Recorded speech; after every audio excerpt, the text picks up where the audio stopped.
briga njih i za naše godine i naše punoljetstvo i što mi odlazimo. Došla je gospoda, dragi mladi ljudi, da od nas, od vas uzmu i glasove. Proslava punoljetstva sa sve bilbordima, reklamama, lecima, samo nek se slavi. Pa šta da slavimo, dragi gradonačelniče, gradska uprava, šta da slavimo kad nam narod gine, kad nam ljudi odlaze, kada nemamo egzistenciju? Pa zar nije logičnije da na ovom bilbordu bude fotografija najboljeg studenta, najboljeg srednjoškolca, najboljeg inženjera, najboljeg sportistu, najboljeg kulturnog gradnika u ovom gradu? Šta vi to promovišete? Ko se ovo plaća?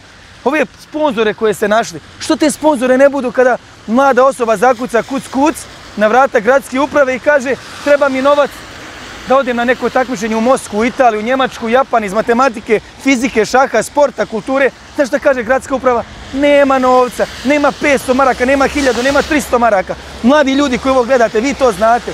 1000 puta sam se žalili, nema 300 maraka da odem na takmičenje iz baleta, na takmičenje iz odbojke ili bilo čega već.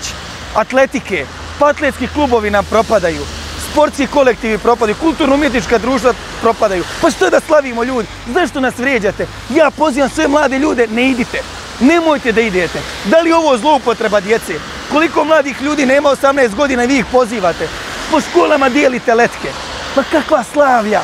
Zašto vrijeđate? Mladi ljudi, probudite se. Budućnost je u nama. Meni ovo stvarno vrijeđa. Stvarno vrijeđa.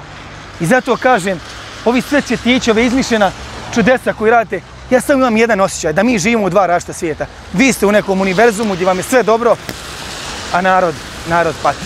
Otvorimo oči, na nama je budućnost, idemo do kraja.